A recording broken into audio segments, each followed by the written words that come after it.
आज हम बात करेंगे भगवान श्री कृष्ण ने गीता में जो अर्जुन को उपदेश दिए, उनके जरिए जो विश्व कल्याण के लिए उससे जो सार निकला, हम जीवन में निरंतरता के साथ में संघर्ष की बलिवेदी पर चढ़कर तभी जीवन में हम कुछ प्राप्त कर सकते हैं। मुसीबतों के सागर को लांघ करके, कठिनाइयों के सागर को पार करके तभी आपके जीवन में सुख के सूरज का उदय होगा। और जब सुख के सूरज का उदय होगा तो जीवन में क्रांति आएगी, शांति आएगी और भ्रांति मिट जाएगी।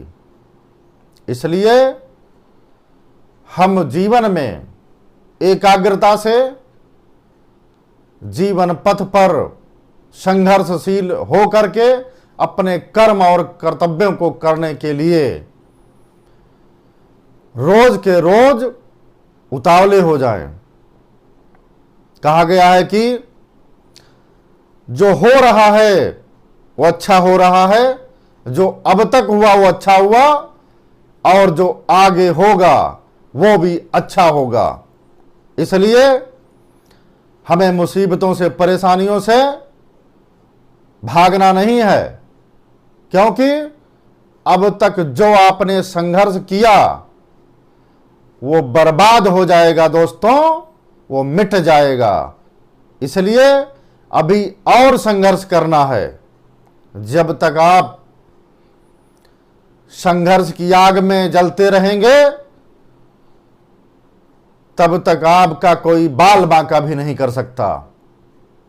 हाँ, इतना जरूर है, कठिनाइयां जब जीवन में आती हैं तो आप परेशान हो जाते हैं, लेकिन अगर आप उनके सामने घुटने न टेकें तो आप उन कठिनाइयों से निश्चित ही निकलते चले जाएंगे।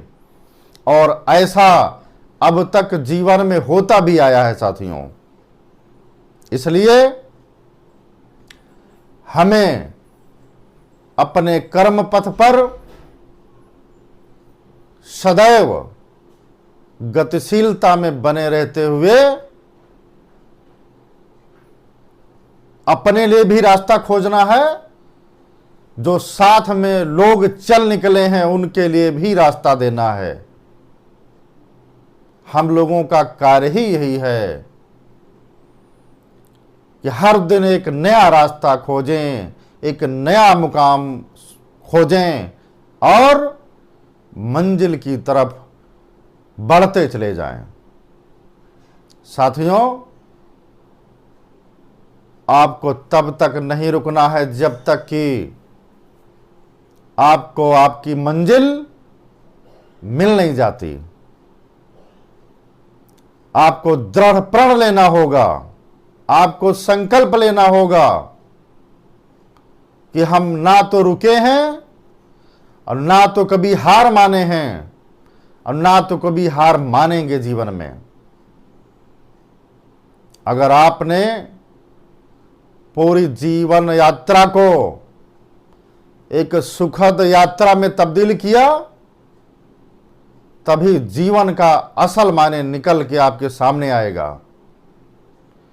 क्योंकि जीवन एक लंबी यात्रा है। इस यात्रा में पड़ाव तो बहुत आएंगे, लेकिन मंजिल एक ही होगी।